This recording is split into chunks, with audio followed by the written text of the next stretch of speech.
এখানে আরো একটা কোয়েশ্চেন দেওয়া আছে।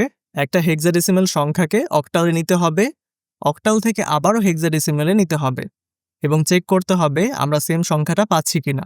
তো তোমাদেরকে প্রথমেই বলে দেই, আমরা সরাসরি হেক্সাডেসিমাল থেকে অক্টালে নিয়ে যেতে পারবো না। প্রথমত আমাদেরকে হেক্সাডেসিমাল থেকে বাইনারিতে নিতে হবে, এরপরে বাইনারি থেকে অক্টালে নিতে হবে।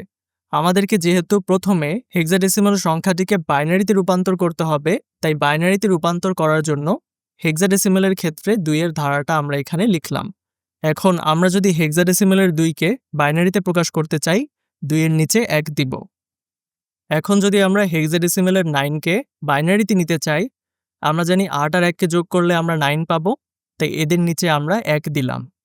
আমরা জানি হেক্সাডেসিমালে যেটা সি, ডেসিমালে সেটা 12, হেক্সাডেসিমালে যেটা এ, ডেসিমালে সেটা 10, হেক্সাডেসিমালে যেটা বি, ডেসিমালে সেটা 11। তো আমরা যদি সি কে প্রকাশ করতে চাই, কোন কোন সংখ্যাগুলোকে যোগ করলে 12 হবে, 8 আর 4কে যোগ করলে কিন্তু আমরা 12 পাচ্ছি। এখন এ কে প্রকাশ করতে গেলে 8 আর 2কে যোগ করতে হবে।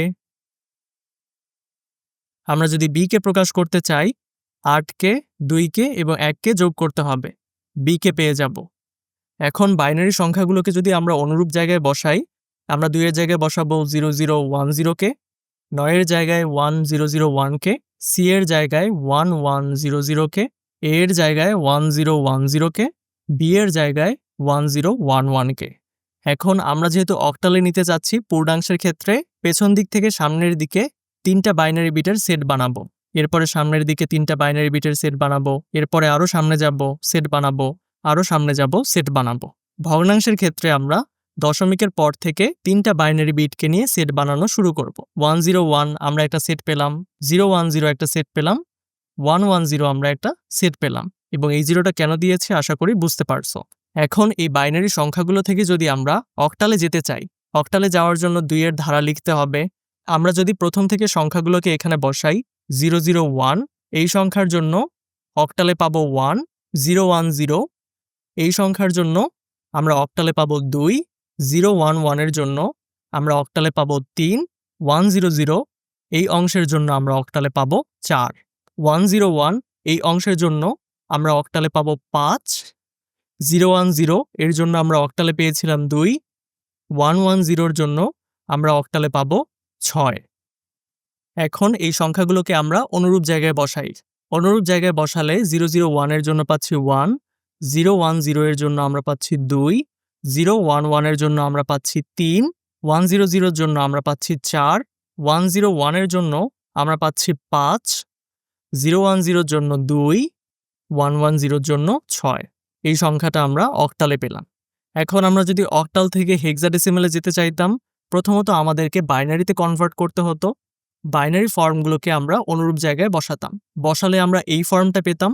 আমরা যেহেতু বাইনারি থেকে হেক্সাডেসিমালে কনভার্ট করব, তাই পূর্ণাংশের ক্ষেত্রে পেছন দিক থেকে সামনের দিকে 4টা বাইনারি বিটকে নিয়ে আমরা সেট গঠন করতাম, আর ভগ্নাংশের ক্ষেত্রে দশমিকের পরে পেছনের দিকে 4 ঘর করে আমরা সেট গঠন করতাম। এই সেটগুলোকে যদি আমরা 1, 2, 4, 8 এই ধারায় বসাতাম, এই ধারা অনুযায়ী আমরা প্রত্যেকটা সেটের জন্য একটা হেক্সাডেসিমাল ডিজিট পেতাম। ডিজিটগুলোকে যদি আমরা অনুরূপ জায়গায় বসাতাম, আমরা কিন্তু প্রশ্নের হেক্সাডেসিমাল সংখ্যাটিকে পেয়ে যেতাম। আর এই প্রসেসকে ফলো করার মাধ্যমে তুমি যেমনিভাবে হেক্সাডেসিমালকে অক্টালে নিয়ে যেতে পেরেছো, অনুরূপভাবে অক্টাল সংখ্যাকে হেক্সাডেসিমালে নিয়ে যেতে পারবে। আশা করি তোমরা বুঝতে পারছো। এখন আসি কিছু কথায়। আমরা তো দেখলাম অক্টাল থেকে যদি হেক্সাডেসিমালে যেতে চাই, আমরা বাইনারিকে ব্যবহার করছি। প্রথমত অক্টাল থেকে বাইনারিতে যাচ্ছি, এরপরে বাইনারিকে হেক্সাডেসিমালে নিয়ে যেতে পারছি। আবার আমরা যদি হেক্সাডেসিমাল থেকে অক্টালে নিয়ে যেতে চাই, প্রথমত বাইনারিতে নিয়ে যেতে হবে, তারপরে আমাদেরকে অক্টালে নিয়ে যেতে হবে। এটাই তো প্রসেস, তাই না? কিন্তু আমরা চাইলে অক্টাল থেকে ডেসিমালে নিয়ে যেতে পারি, ডেসিমালকে হেক্সাডেসিমালে নিয়ে যেতে পারি, আর এর মাধ্যমে আমরা কিন্তু অক্টালকে হেক্সাডেসিমালে কনভার্ট করতে পারি।